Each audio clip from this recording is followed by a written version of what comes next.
Share market में invest किया है और अच्छा खासा प्रॉफिट भी हो रहा है।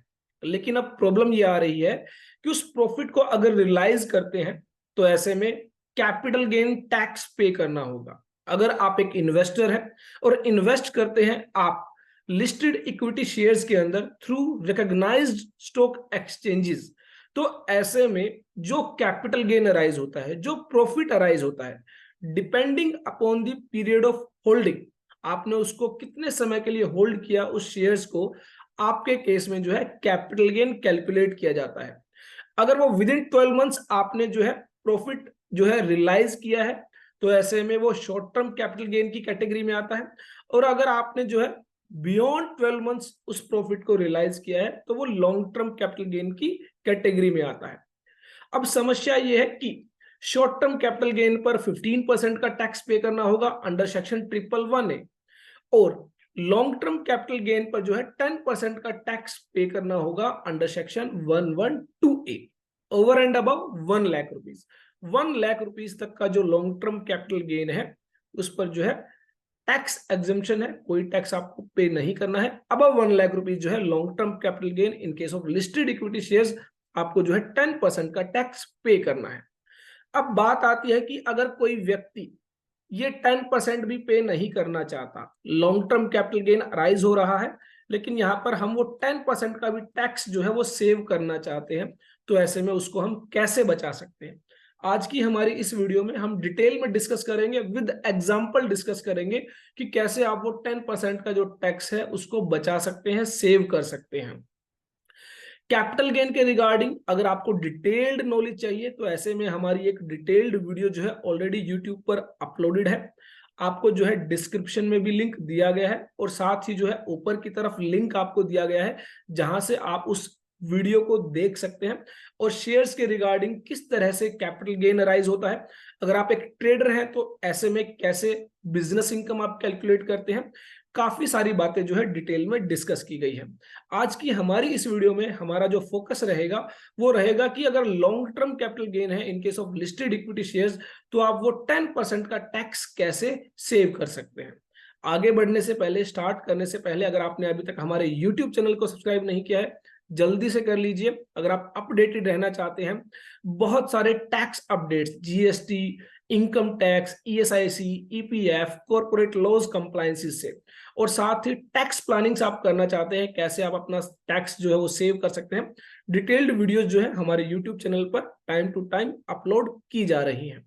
तो अब हम बात कर रहे हैं कि लॉन्ग टर्म कैपिटल गेन पर वो 10% का टैक्स जो है वो आप कैसे सेव कर सकते हैं। तो इसके लिए हम एक एग्जांपल आपके साथ लेकर चल रहे हैं। उस एग्जांपल को अगर आप अच्छे से समझते हैं, दोनों ही सिनेरियो हम यहाँ पर डिस्कस करेंगे कि अगर आप टैक्स प्लानिंग करते हैं तो कैसे आप वो 10% का टैक्स सेव करेंगे, और अगर आप टैक्स प्लानिंग नहीं करते हैं तो कैसे वो एडिशनल 10% का टैक्स आपको पे करना पड़ता है। तो स्टार्ट करते हैं विद एन एग्जांपल। हम जो स्ट्रेटेजी यहां पर डिस्कस करने वाले हैं उसको बेसिकली कहा जाता है प्रॉफिट हार्वेस्टिंग स्ट्रेटेजी, जिसके जरिए जो है आप टैक्स प्लानिंग कर सकते हैं, अपना टैक्स सेव कर सकते हैं। तो मान लीजिए मेरी एक इन्वेस्टमेंट है, मैंने किसी कंपनी के जो है लिस्टेड कंपनी के इक्विटी शेयर्स को परचेज किया और वो इन्वेस्टमेंट की 2020 में, जहां पर 10 लाख रुपीस की इन्वेस्टमेंट की गई, और 2022 के अंदर उन शेयर्स की वैल्यू जो है वो बढ़कर हो जाती है 12 लाख रुपीस। इट मींस यहां पर 2 लाख रुपीस का जो प्रॉफिट है वो मैं जो है बेसिकली कमा चुका हूं, हालांकि वो मैंने रियलाइज नहीं किया है। जैसे ही मैं रियलाइज करूंगा मुझे क्या करना होगा, इस 2 लाख रुपीस में से 1 लाख रुपए पर कोई टैक्स पे नहीं करना है, और जो बैलेंस 1 लाख रुपीस है उस पर मुझे जो है 10% का टैक्स पे करना है, दैट इज 10,000 रुपीज।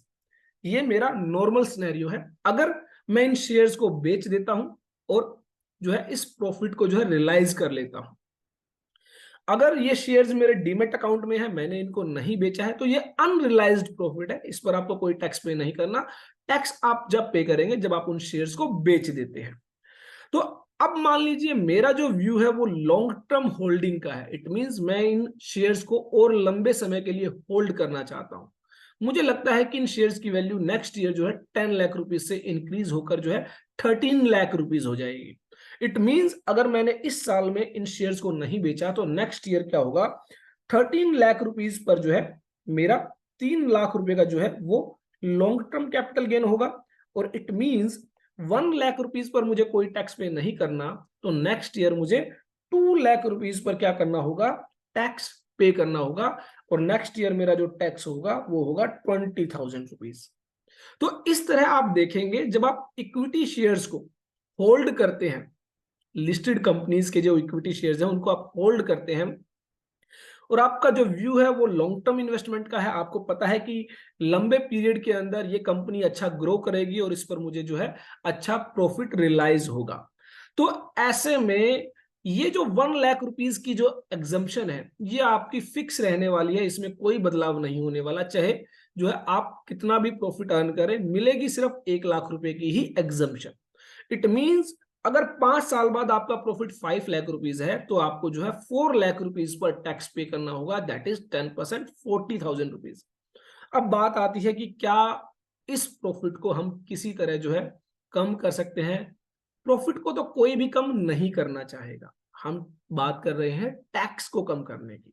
तो अब इस प्रॉफिट को तो हम सेम रखना चाहते हैं और टैक्स को कम करना चाहते हैं, तो इसके लिए हम एक स्ट्रेटेजी यहां पर अडॉप्ट कर सकते हैं, that is called profit harvesting strategy. इसके अंदर आपको बेसिकली क्या करना है, जो इक्विटी शेयर्स का पीरियड ऑफ होल्डिंग है वो है 12 मंथ्स। 12 मंथ्स के बियॉन्ड ये जो है लॉन्ग टर्म कैपिटल इन्वेस्टमेंट हो जाती है और इस पर जो है long term capital gain arise होता है। तो 2020 के अंदर मैंने जब ये शेयर्स 10 लाख रुपीस के खरीदे तो 2021 के अंदर इनकी वैल्यू लेट से मान लेते हैं 11 लाख रुपीस है, और वहां पर मैंने इनको जो है नहीं बेचा, और 2022 के अंदर इनकी वैल्यू 12 लाख रुपीस है। तो यहां पर मेरा जो है अगर मान लीजिए मैं इसको बेच देता हूं तो 2 लाख रुपीस का प्रॉफिट अराइज होता है, जिस पर 1 लाख रुपीस मुझे टैक्स पे करना है। अब प्रॉफिट हार्वेस्टिंग स्ट्रेटेजी क्या कहती है, प्रॉफिट हार्वेस्टिंग स्ट्रेटेजी ये कहती है अगर आपका लॉन्ग टर्म व्यू है, आप उसको लंबे समय के लिए होल्ड करना चाहते हैं, तो आप क्या करें, जब 2021 के अंदर इन शेयर्स की वैल्यू 11 लाख रुपीस हो जाती है तो आप एक बार के लिए इन शेयर्स को क्या कर दे, सेल कर दे। आप सेल करेंगे 11 लाख रुपीस में, आपकी जो परचेज प्राइस है वो है 10 लाख रुपीस, और 1 लाख रुपीस का जो कैपिटल गेन अराइज होगा उस पर आपको कोई टैक्स पे नहीं करना। इट मींस आपकी जो टैक्स लायबिलिटी है वो निल है। और सेम डे या फिर एक दिन के बाद, 2 दिन के बाद आप इन शेयर्स को फिर से परचेज कर लें। लेट से आपकी यहां पर जो शेयर्स की जो क्वांटिटी है वो 10 लाख रुपीस के अंदर जो है वो है आपकी 10,000 रुपीज इंटू 100 रुपीज जो शेयर है, तो 10 लाख रुपीज की आपकी इन्वेस्टमेंट है। आप 11 लाख रुपीज का जब आप सेल करेंगे तो अगेन जो वैल्यू होगी वो 110 रुपए होगी, और यहां पर आप क्या करेंगे, 10,000 शेयर्स फिर से परचेज कर लेंगे। तो इट मींस आपकी जो क्वांटिटी है वो मोर एंड लेस सेम रहने वाली है। अब होगा क्या, अगेन अब आपके पास 10,000 शेयर्स हैं, 11 लाख रुपीज उनकी वैल्यू है, लेकिन अब आपको कोई टैक्स पे नहीं करना। अब नेक्स्ट ईयर आपको क्या करना है, नेक्स्ट ईयर 2022 में इनकी वैल्यू हो जाती है 12 लाख रुपीज। अगेन अब यहां पर जो है 1 लाख रुपए का प्रॉफिट फिर से अराइज हो गया है। प्रॉफिट 2 लाख रुपीज का ही है। अगर आप देखेंगे आपकी ओरिजिनल इन्वेस्टमेंट जो है 10 लाख रुपीज थी, और यहां पर जो है अब उनकी वैल्यू जो है 12 लाख रुपीज है। 2 लाख रुपीज का ही प्रॉफिट है, लेकिन 1 लाख रुपीज का प्रॉफिट आप ऑलरेडी रियलाइज कर चुके हैं और उस पर आपने कोई टैक्स भी पे नहीं किया। अब आपको फिर से क्या करना है, अगर आपका जो व्यू है अगेन आगे के लिए होल्ड करने वाला है, तो अगेन आप क्या करें, फिर से इन शेयर्स को एक बार सेल कर दें। लेकिन ध्यान रखें 12 मंथ्स का पीरियड जो है वो कंप्लीट होना चाहिए। अगर आपने 12 मंथ्स का पीरियड कंप्लीट नहीं किया तो ये शॉर्ट टर्म कैपिटल गेन की कैटेगरी में आ जाएगा और आपको 15% का टैक्स पे करना होगा। तो अगेन यहां पर आपको जो है इसको 12 मंथ्स के बियॉन्ड सेल करना है।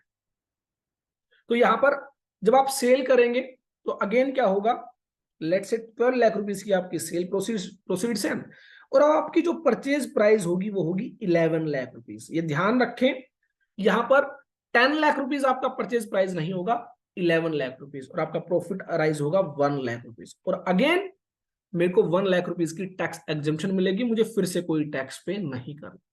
तो आप देखेंगे नॉर्मल सिनेरियो के अंदर मुझे जो है 2 साल अगर मैं होल्ड करता हूं तो यहां पर 10,000 रुपए का टैक्स पे करना पड़ रहा है।